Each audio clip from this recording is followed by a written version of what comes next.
Hello students, good morning all of you. ਅੱਜ ਆਪਾਂ ਇੱਕ ਨਵਾਂ ਟੌਪਿਕ ਲੈ ਕੇ ਆਏ ਆ। ਕਾਫੀ ਟਾਈਮ ਬਾਅਦ ਇੱਕ ਵੀਡੀਓ ਸ਼ੂਟ ਕਰਨ ਜਾ ਰਹੇ ਆ ਤੇ ਇਹ ਜੋ ਟੌਪਿਕਸ ਹੁਣ ਮੈਂ ਵੀਡੀਓਜ਼ ਬਣਾਵਾਂਗਾ ਇਹ ਵਾਲੇ ਸਾਰੇ ਦੇ ਸਾਰੇ ਟੌਪਿਕਸ ਜਿਹੜੇ ਹੈ ਬੀਐਸ ਸਪੈਸ਼ਲ ਅਪ੍ਰੈਂਟਿਸਸ਼ਿਪ ਦੇ ਲਈ ਬਹੁਤ ਜ਼ਿਆਦਾ ਫਾਇਦੇਮੰਦ ਹੋਣਗੇ। ਤੇ ਅੱਜ ਆਪਾਂ ਇੱਕ ਬਹੁਤ ਹੀ ਇੰਪੋਰਟੈਂਟ ਤੇ ਆਸਾਨ ਜਿਹਾ ਟੌਪਿਕ ਕਰਨ ਜਾ ਰਹੇ ਹਾਂ, ਏਸੀ ਫੰਡਾਮੈਂਟਲਸ।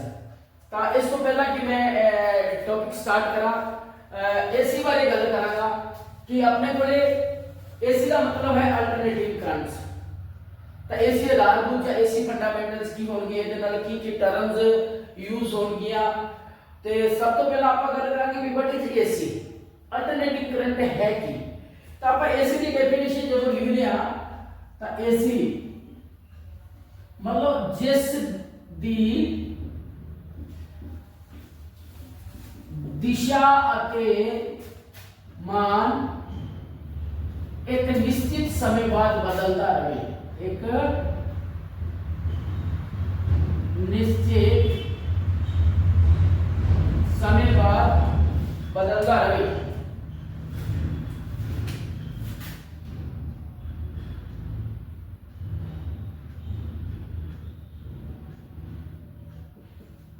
यानी कि ऐसा करंट, इस तरह का करंट जिसकी दिशा के मान एक निश्चित समय बाद बदलता रहे।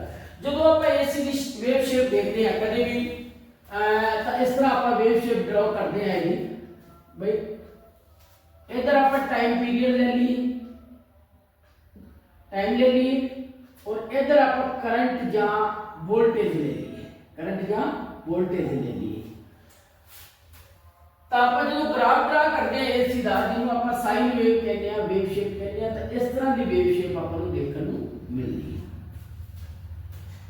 इस तरह की वेव शेप एक करंट या वोल्टेज का मान है कि देखो टाइम के नाल ये जो है मान जो बढ़ता जा रहा है, इतने घट है, इतने और बढ़ गया, इतने बढ़ गया, इतने की आ गया अंदर मैक्सिमम आ गया। इस तो बाद फिर क्या घटना शुरू हो जाए, घटता घटता ये जीरो पे आ जाएगा। जीरो तो आने तो बाद फिर नेगेटिव वाले पास हौली हौली बढ़ेगा और बढ़ता बढ़ता नेगेटिव मैक्सिमम हो जाएगा। नेगेटिव मैक्सिमम तो बाद की हो जाएगा अपना फिर जीरो। इस तरह एक साइकिल बन जाता है। तो कहने का मतलब कि इसकी दिशा भी बदल रही है। दिशा क्यों बदल रही है? दिशा पॉजिटिव तो नेगेटिव वाले पास बदल रही है और मान जेड़ा है जीरो तो बढ़ता बढ़ता मैक्सिमम पे जाता है, फिर क्या हो जाता है जीरो हो जाता है। तो दिशा के मान लगातार जिदा बदलता रहे उसको आप कहांगे एसी करंट। हुण आप गल करते हैं wave shape. What is wave shape? What is wave shape की है? वेव शेप की है graph drawn between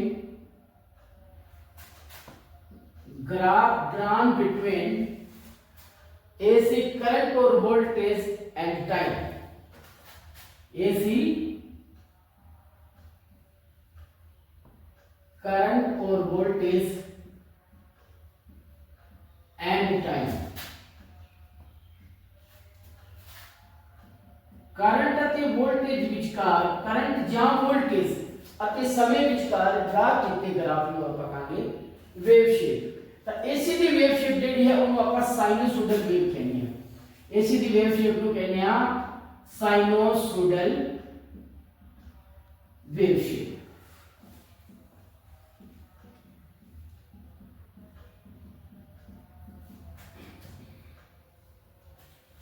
sinusoidal wave shape. AC current या वोल्टेज जी जनरेट की जाती है वो आप साइनोसोइडल वेव शेप के नाल करते हैं।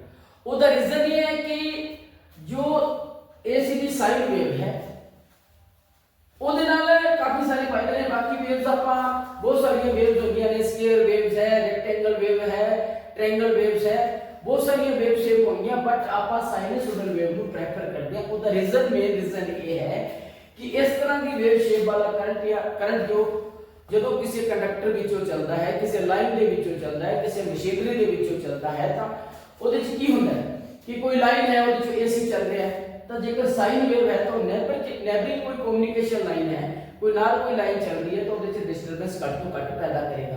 एक गल हो रही है कि एसी जो है कदे भी किसी सर्किट दे विच बहुत ज्यादा आवाज या फिर कोई डिस्टरबेंस क्रिएट नहीं करता।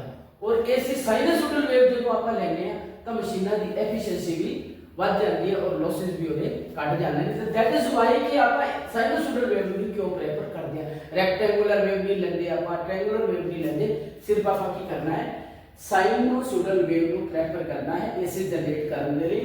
कारण की है कि लाइना मशीना आदि विच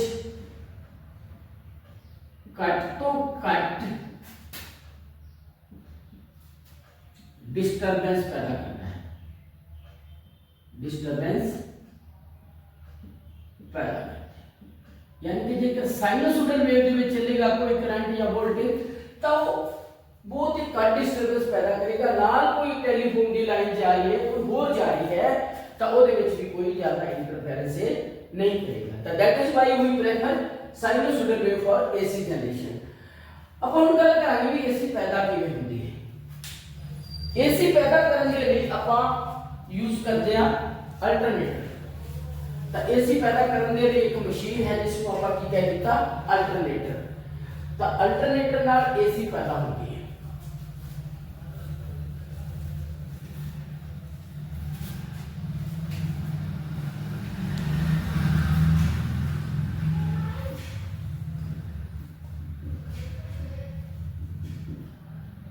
ਇਹਦੇ ਨਾਲ ਜਿਹੜੀ ਮਸ਼ੀਨ यूज करांगे वो किहदी होगी अल्टरनेटर। और अल्टरनेटर बेटा जो है वो फैराडे के इलेक्ट्रोमैग्नेटिक इंडक्शन के सिद्धांत पे काम करता है। फैराडे के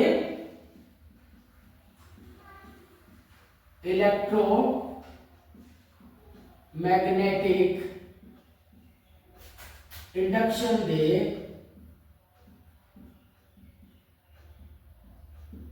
सिद्धांत पे काम करता है, सिद्धांत पे काम करता है। उन फैराडे का इलेक्ट्रोमैग्नेटिक इंडक्शन का सिद्धांत की कहता है कि जदों किसी कंडक्टर या कॉइल चुंबकी क्षेत्र में घुमाया जाए, जदों किसी कंडक्टर या कॉइल चुंबकी क्षेत्र में घुमाया जाए। आप डिस्कस करांगे एक एक चीज। चुंबकी लाइना ने एक चुंबकी क्षेत्र बन गया। चुंबकी लाइना नॉर्थ तो साउथ पोल वाले पासे जाती है। ਇਹਦੇ ਵਿੱਚ ਜੇਕਰ ਆਪਾਂ ਕੋਈ ਕੰਡਕਟਰ ਜਾਂ ਆਪਾਂ ਕੋਇਲ ਰੱਖ ਲਈ, ਮੰਨ ਲਓ ਇੱਕ ਕੰਡਕਟਰ ਰੱਖ ਲਿਆ ਇਸ ਤਰ੍ਹਾਂ, ਇੱਕ ਕੰਡਕਟਰ ਆਪਾਂ ਇਸ ਚੁੰਬਕੀ ਖੇਤਰ ਦੇ ਵਿੱਚ ਰੱਖ ਲਿਆ। ਜਦੋਂ ਇਸ ਕੰਡਕਟਰ ਜਾਂ ਕੋਇਲ ਨੂੰ ਆਪਾਂ ਚੁੰਬਕੀ ਖੇਤਰ ਵਿੱਚ ਘੁਮਾਵਾਂਗੇ ਤਾਂ ਉਹ ਕੀ ਕਰੇਗਾ, ਚੁੰਬਕੀ ਫਲਕਸ ਨੂੰ ਕੱਟ ਕਰੇਗਾ, ਚੁੰਬਕੀ ਲਾਈਨਾਂ ਨੂੰ ਕੱਟ ਕਰੇਗਾ। सपोज कि मैं कंडक्टर इस तरह रखा, it is parallel to the line, लाइना देखी है पैरेलल विच है, तो हुण की है कोई भी चुंबकी रेखा नु नहीं कट रहा। तो इस वेले जदों कोई लाइन नहीं कट हो रही तो इस वेले की है अपने कोले ईएमएफ या करंट जो है वो की होएगा जीरो होएगा, जीरो ईएमएफ पैदा होगी। जिवें ही मैं घुमाना शुरू करूंगा चुंबकी लाइना कट होने लगेगी, हौली हौली इसका मान की है बढ़ता जाएगा। और जब मैं घूमता हुआ कंडक्टर चुंबकी लाइना ने 90 डिग्री पे आ जाएगा, इस तरह 90 डिग्री पे आ गया। जब 90 डिग्री पे आ गया तो देखो मैक्सिमम लाइना नु कट रहा है, मैक्सिमम लाइना नु कटेगा तो मैक्सिमम ईएमएफ पैदा होगी। तो आप जो ग्राफ ड्रा करते हैं जो भी तो की होता देखो इस तरह ही होता है। आप अकॉर्डिंग ग्राफ ड्रा करते हैं, ग्राफ ड्रा करने लग गया तो जो अपना पैरेलल कंडक्टर सी इस तरह तो अपने को ईएमएफ की सी जीरो, इधर किसी का टाइम। जिवें जिवें मेरा एक कंडक्टर घूमना शुरू करेगा लाइना कटेगा, हौली हौली हौली हौली ईएमएफ की है बढ़ती जाएगी। अब देखो जिवें जिवें अब की है बढ़ती, जो 90 डिग्री पे आ गया तो इतने की आ गई मैक्सिमम, फिर एक है कटनी शुरू हो जाएगी। और कटना कराने जो फिर पैरेलल से आएगा तो फिर की हो जाएगी ईएमएफ जीरो हो जाएगी, फिर नेगेटिव वाले पासे बढ़नी शुरू होएगी। तो जो इधर 90 डिग्री पे आ जाएगा तो फिर अपने को की हो जाएगी जो 90 डिग्री क्या है थे आ मैक्सिमम हो गई, नेगेटिव वाले पास मैक्सिमम में थे, पॉजिटिव वाले पास मैक्सिमम, और फिर करता करता वापस उसी पोजीशन पे आ गया तो ईएमएफ की होगी 0। तो इस तरह अपने को वेव शेप बनती है। ताई आपका क्या है मेरा मान बढ़ता ते घटता रहता है, किवें बढ़ता घटता रहता है कि ज्यादा मैक्स जिवें जिवें कंडक्टर मैक्सिमम लाइन ਨੂੰ ਕੱਟੇਗਾ ईएमएफ की है बढ़ती जाएगी, जो घट कटेगा तो बढ़ती जाएगी, आखिर जो पैरेलल हो जाएगा लाइन में कोई चुंबकीय रेखा नहीं कटेगा तो ईएमएफ की होगी 0 हो जाएगी। तो इलेक्ट्रोमैग्नेटिक इंडक्शन का सिद्धांत भी अपना ये कहता है कि ਜਦੋਂ ਕਿਸੇ ਕੰਡਕਟਰ ਨੂੰ ਚੁੰਬਕੀ ਖੇਤਰ ਵਿੱਚ ਇਸ ਤਰ੍ਹਾਂ ਘੁਮਾਇਆ ਜਾਂਦਾ ਹੈ ਕਿ ਉਹ ਚੁੰਬਕੀ ਲਾਈਨਾਂ ਨੂੰ ਕੱਟੇ, ਚੁੰਬਕੀ ਰੇਖਾਵਾਂ ਨੂੰ ਕੱਟੇ, ਤਾਂ ਉਸ ਕੰਡਕਟਰ ਵਿੱਚ ਈਐਮਐਫ ਇੰਡਿਊਸਡ ਹੋ ਜਾਂਦੀ ਹੈ। ਤਾਂ ਅਲਟਰਨੇਟਰ ਜਿਹੜਾ ਹੈ ਉਹ ਇਸ ਸਿਧਾਂਤ ਤੇ ਕੰਮ ਕਰਦਾ ਹੈ। ਥੋੜੀ ਜਿਹੀ ਗੱਲਾਂ ਹੋਰ ਕਰਾਂਗੇ ਕਿ ਆਪਾਂ ਕਈ ਵਾਰ ਡੀਸੀ ਦੀ ਗੱਲ ਕਰ ਲੈਂਦੇ ਹਾਂ ਵੀ ਡੀਸੀ ਕੀ ਹੈ। ਡੀਸੀ ਦਾ मतलब है डायरेक्ट करंट, वेरी बेसिक चीजें लगाएंगे। डायरेक्ट करंट मतलब डायरेक्ट करंट वो करंट होएगा जिसकी दिशा के मान नहीं बदलेगा, जो नहीं बदलेगा तो इट मींस कि इसकी वेव शेप आप किस तरह ड्रा करेंगे, दिशा भी सेम और मान भी ਇਹਦਾ सेम। जेकर मैं इथे ड्रा करता आ नहीं टाइम ਦੇ ਨਾਲ ਇਹਦਾ दिशा के मान नहीं बदल रही, और डीसी का होगा तो डीसी की दिशा के मान कदे नहीं बदलता। डीसी करके में प्रोड्यूस करते हो, डीसी आपका बैटरी या सेल्स के द्वारा सेल्स तो पैदा करते हैं, या फिर डीसी जनरेटर है, या फिर डीसी जनरेटर। आजकल सोलर आ गए, सोलर भी की सोलर सेल भी की करते हैं, वो भी डीसी जनरेट करते हैं, बाद में ਆਪਾਂ ਉਹਨੂੰ एसी ਚ ਕਨਵਰਟ ਕਰਦੇ हैं। सोलर सेल्स भी अपने को डीसी ही जनरेट करते हैं। तो डीसी के सोर्स की हो गए सेल डीसी जनरेटर या सोलर सेल, जबकि एसी का क्या है, एसी का है अपने को अल्टरनेटर। तो ये बेसिक का डिफरेंस है। हम डिफरेंस की गल करांगे कि हम डिफरेंस कुछ डिफरेंस आप समझे भी एदी दिशा के मान कदे नहीं बदलता, एदी दिशा के मान लगातार एक निश्चित समय बाद बदलता रहता है। थोड़ी जी डिफरेंस करते हैं दोनों के बीच एसी के डीसी के। आपा सीखा कि किवें एसी जनरेट होती है और किवें उसका मान बढ़ता करता है।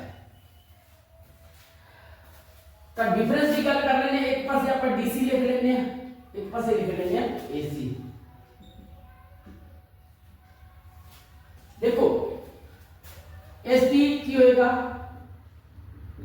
दिशा अते मान नहीं बदलता, पहली गल तो यह इसका दिशा के मान बदलते रहते हैं, दिशा अते मान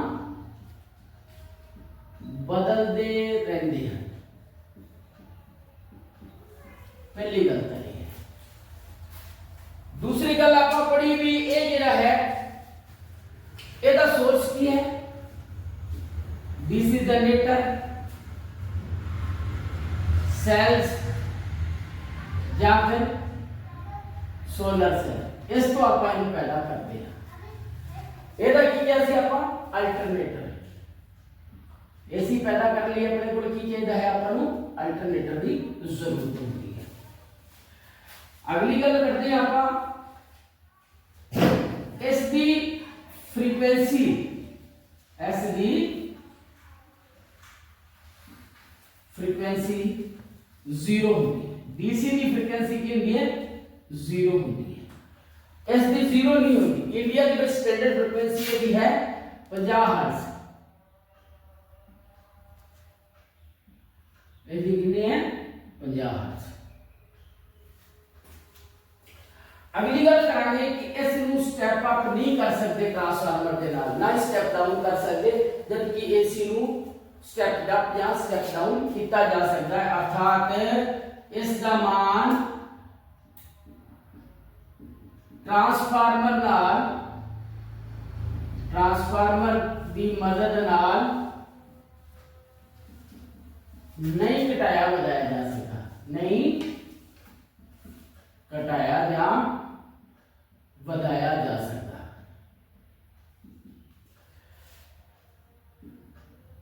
ट्रांसफार्मर डीसी ते कम करता ही नहीं और इसका मान इस करके आप नहीं बढ़ा, जबकि जेकर आप स्टेप अप ट्रांसफार्मर लइए तो एदा मान की हो जाएगा, मान की हो जाएगा बढ़ जाएगा, और जेकर स्टेप डाउन ट्रांसफार्मर लगा दिए तो फिर की हो जाएगा, मान एदा कट जाएगा। तो इट मींस कि आप एसी का मान ट्रांसफार्मर की मदद के नाल घटा या बढ़ा सकते हैं। नेक्स्ट की है कि डीसी जनरेशन जी है लिमिटेड है कि डीसी जनरेशन 650 वोल्ट तक की है। एसी जनरेशन जी है एसी जनरेशन की गल करते हैं हम किन्ने तक जनरेट कर सकते हैं आप मेनली आप 11 केवी तो 33 केवी तक इनू जनरेट कर सकते हैं और उसके बाद आप इनू स्टेप अप या स्टेप डाउन कर सकते हैं। गल आई भी इसकी ट्रांसमिशन ज्यादा दूरी तक नहीं कर सकते कि वोल्टेज घट है, इसकी ट्रांसमिशन आप काफी 100 किलोमीटर 200 किलोमीटर काफी दूरी तक यदि कर सकते हैं। ट्रांसमिशन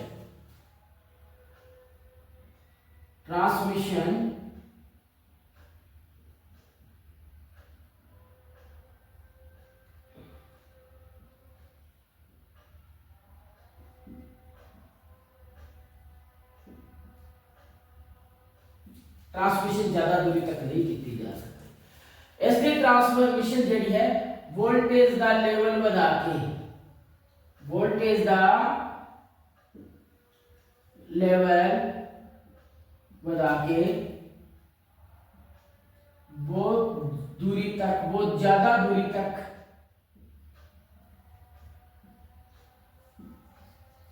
ट्रांसमिशन की जा सकती है। आप कहते हैं अभी पागड़ा से बिजली पैदा होती है, लहरा मोहब्बत से बिजली पैदा होती है, लहरा मोहब्बत तो फाजिलका तक आ गई और पागड़ा तो पता नहीं कितने कितने जा रही है। इट मींस एसी नु आपको वोल्टेज का लेवल बढ़ा के 33 केवी नु 4 से कन्वर्ट कर लिया, 132 के 220 के 400 केवी तक एदा वोल्टेज लेवल बढ़ा के आप बहुत ज्यादा दूरी तक इनु ट्रांसमिट कर सकते हैं। तो ये दी एडवांटेज है। हुन गल करते हैं भी बत्ती अपनी अपनी एडवांटेजेस है, किते डीसी काम करता है किते एसी काम करता है। तो जिਵੇਂ कि आप गल कर लिए कि अपने घर ਦੇ ਵਿੱਚ जो आप मोबाइल चार्ज करते हैं ਉੱਥੇ ਆਪਾਂ ਨੂੰ डीसी की जरूरत है, बैटरी चार्जिंग करने लिए डीसी की जरूरत है, और इस तो बिना कुछ और एप्लीकेशंस ने जिथे डीसी की जरूरत है। वन बाय वन डिस्कस करते हैं। तो वरतों की गल करिए आप बैटरी चार्जिंग, बैटरी ਦੇ ਵਿੱਚ ਤੁਹਾਡਾ मोबाइल भी आता है ਜਿਹਦੇ ਬਿਨਾਂ 1 ਮਿੰਟ ਨਹੀਂ ਸਰਦਾ। तो बैटरी चार्जिंग लिए की है डीसी की जरूरत है। इलेक्ट्रोप्लेटिंग बहुत important, electroplating what is electroplating कि अपने को एक धातु ते दूसरी धातु की पर चढ़ाना, दैट इज इलेक्ट्रोप्लेटिंग। और इलेक्ट्रोप्लेटिंग पॉसिबल है डीसी के नाल। एक है धाता की सुधाई, धाता की सुधाई, धाता नु शोधना, ਉਹਦੇ ਚੋਂ ਇੰਪਿਉਰਿਟੀਜ਼ ਅਲੱਗ ਕਰਨੀਆਂ। ਜਦੋਂ ਧਾਤਾ ਆਪਣੇ ਕੋਲ ਜ਼ਮੀਨ ਚੋਂ ਕੱਢਦੇ ਆ ਫਿਰ ਉਸ ਤੋਂ ਬਾਅਦ ਉਹਨਾਂ ਨੂੰ ਆਪਾਂ ਸ਼ੁੱਧ ਕਰਦੇ ਆ, ਤਾਂ ਉਹਦੇ ਵਾਸਤੇ ਵੀ ਆਪਾਂ ਨੂੰ ਕੀ ਹੈ ਡੀਸੀ ਦੀ ਜ਼ਰੂਰਤ ਹੁੰਦੀ ਹੈ। ਇਲੈਕਟ੍ਰੋਲਿਸਿਸ, इलेक्ट्रोलिसिस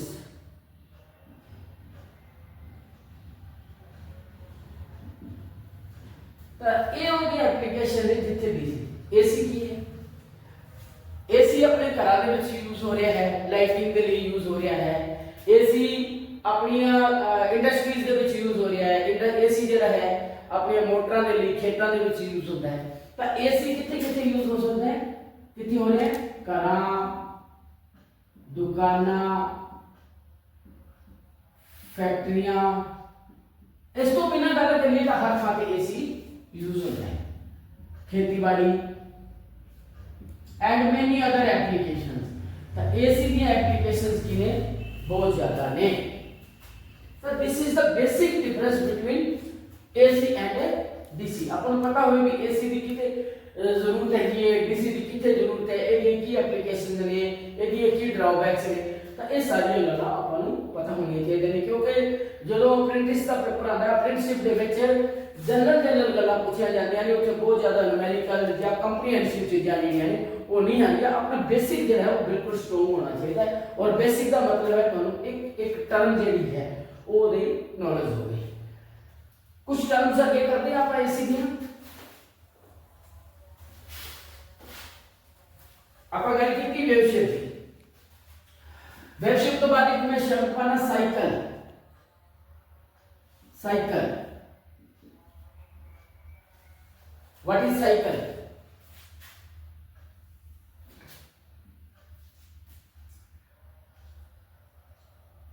एक साइकिल है, इतने मैं टाइम पीरियड इतने टाइम लिख देना, इतने करंट और वोल्टेज लिख देना। The complete set of positive and negative, ये पॉजिटिव वैल्यूज का सेट है, ये वाला की है नेगेटिव वैल्यूज का। इतने सारी ऐसे करंट या वोल्टेज की होगी पॉजिटिव, क्या की होगी negative. The complete set of positive and negative values is called a cycle. आप लिख सकते हैं एसी करंट या वोल्टेज या पॉजिटिव अते नेगेटिव माना दे पूरे सैट नू एक साइकिल किया जाता है, एक साइकिल किया जाता है। Complete set of positive and negative values is called a cycle. और साइकिल की गल करिए तो एक साइकिल जगह है आप गल कर लीए साइकिल, साइकिल बेटा देखा जाए तो 180 डिग्री ऊपर हो गया और 180 डिग्री हेठा हो गया, यानी कि 180 डिग्री 180। तो कंप्लीट सेट कितना है? कंप्लीट सेट है ਤੁਹਾਡਾ 360 डिग्री। एक साइकिल बराबर 2 पाई जा 360 डिग्री, 2 पाई जा 360 डिग्री। एक साइकिल का मान पूछे भी कितने डिग्री होता है तो वो कितना 360 डिग्री। नेक्स्ट आएगा alteration, alternation, alteration, alteration word आता है। अल्टरेशन की है 1/2 साइकिल, आधे साइकिल में आपकी गाल है अल्टरेशन, आधे साइकिल में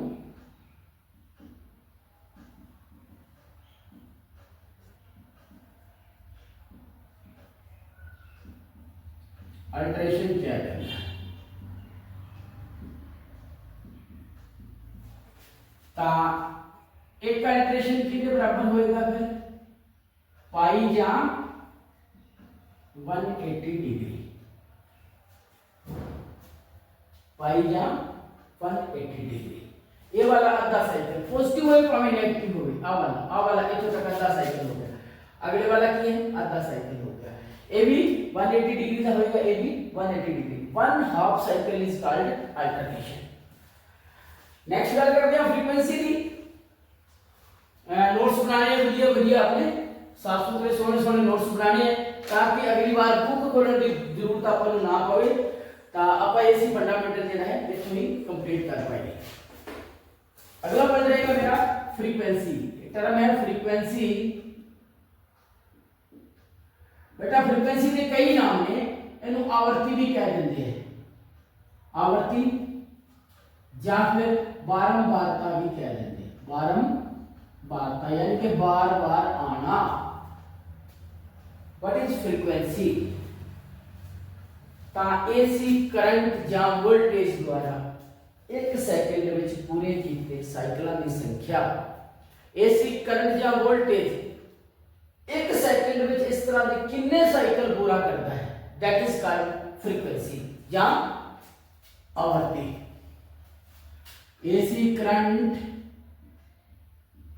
या वोल्टेज। कई बार ऐसी क्वांटिटी कह देंगे, ऐसी क्वांटिटी का मतलब ऐसी करंट या वोल्टेज। एसी करंट या वोल्टेज द्वारा 1 सेकंड विच पूरे किते साइकिलों की संख्या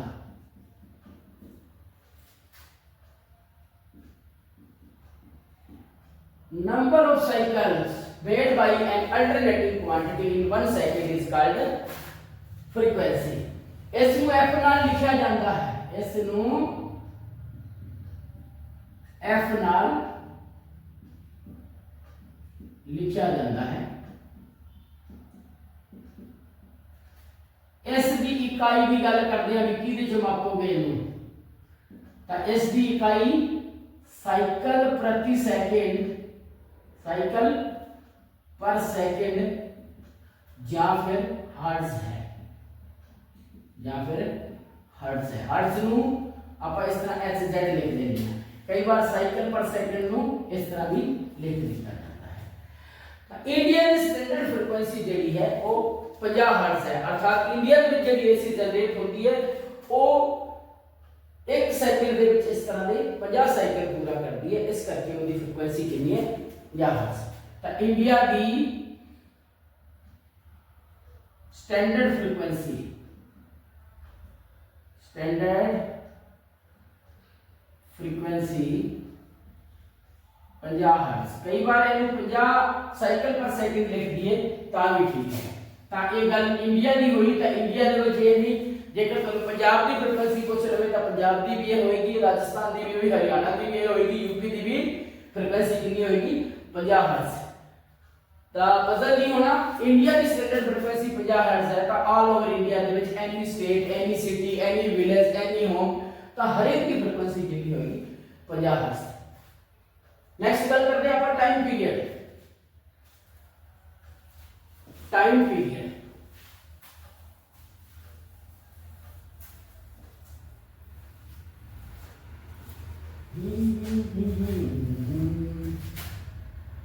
टाइम पीरियड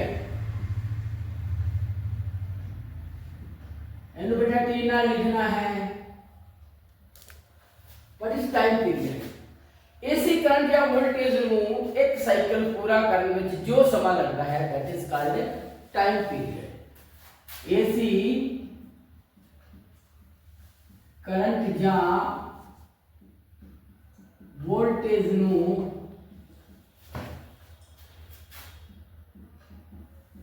एक साइकिल पूरा करने में लग गया समा that is called time period. Second हो सकता है, मिली सेकंड हो सकता है, माइक्रो सेकंड हो सकता है। रिलेशन है फ्रीक्वेंसी और टाइम पीरियड ਦੇ ਵਿੱਚ। फ्रीक्वेंसी के टाइम पीरियड ਵਿੱਚ संबंध की है, फ्रीक्वेंसी ਅਤੇ टाइम पीरियड ਵਿੱਚ संबंध वेरी इंपॉर्टेंट रिलेशन है। इतो क्वेश्चन आते हैं कि frequency is always reciprocal of time period and time period is always reciprocal of frequency. ਇਹਦਾ मतलब फ्रीक्वेंसी टाइम पीरियड ਦੇ ਉਲਟ ਅਨੁਪਾਤੀ ਹੈ और टाइम पीरियड है फ्रीक्वेंसी ਦੇ ਉਲਟ ਅਨੁਪਾਤੀ ਹੈ। ਜੇਕਰ ਮੈਂ ਗੱਲ ਕਰਾਂ ਵੀ क्वेश्चन ਦੀ ਵੀ ਕਿਵੇਂ ਆਏਗਾ, ਤੁਹਾਨੂੰ ਕੋਈ ਵੀ AC ਦੀ फ्रीक्वेंसी एक क्वेश्चन पाता भी AC ਦੀ फ्रीक्वेंसी इंडिया की 50 हर्ट्ज है, ठीक है 50 हर्ट्ज। अपन कोई भी इसका टाइम पीरियड पता करो, अपन करे टाइम पीरियड पता करो। तो सिंपल क्वेश्चन, वेरी सिंपल कि फ्रीक्वेंसी गिवन है, अपन टाइम पीरियड पता करना है। तो as we know from this relation के time period is reciprocal of frequency, कि फ्रीक्वेंसी का उल्टा अनुपाती है भाई, उल्टा कर दो। तो टाइम पीरियड 1/फ्रीक्वेंसी होएगा। टाइम पीरियड 1/50 होएगा और इनू ਆਪਾਂ ਕਰਾਂਗੇ ਤਾਂ 0.02 सेकंड ਦਾ टाइम पीरियड आ जाएगा। That will be our correct answer. तो छोटे छोटे न्यूमेरिकल्स भी इस तरह के आएंगे। जेकर ਤੁਹਾਨੂੰ टाइम पीरियड गिवन है तो ਤੁਸੀਂ फ्रीक्वेंसी कर सकते हो, फ्रीक्वेंसी गिवन है तो टाइम पीरियड ਤੁਸੀਂ कर सकते हो। एक टर्म और करांगे छोटी जी।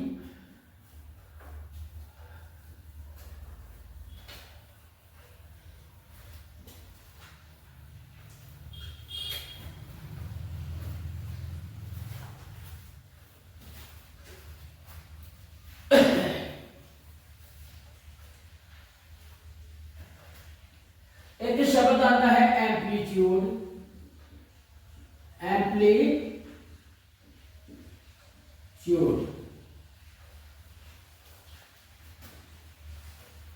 अधिकतम मान।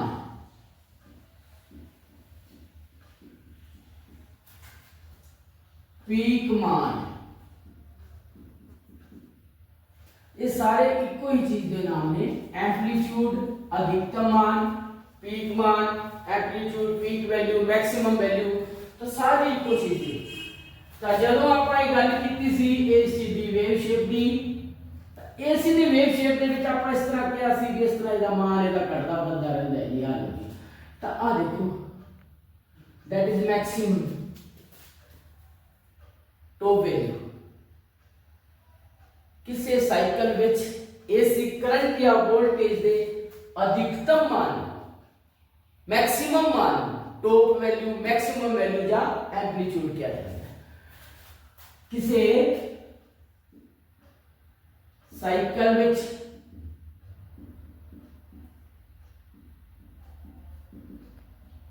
एसी करंट या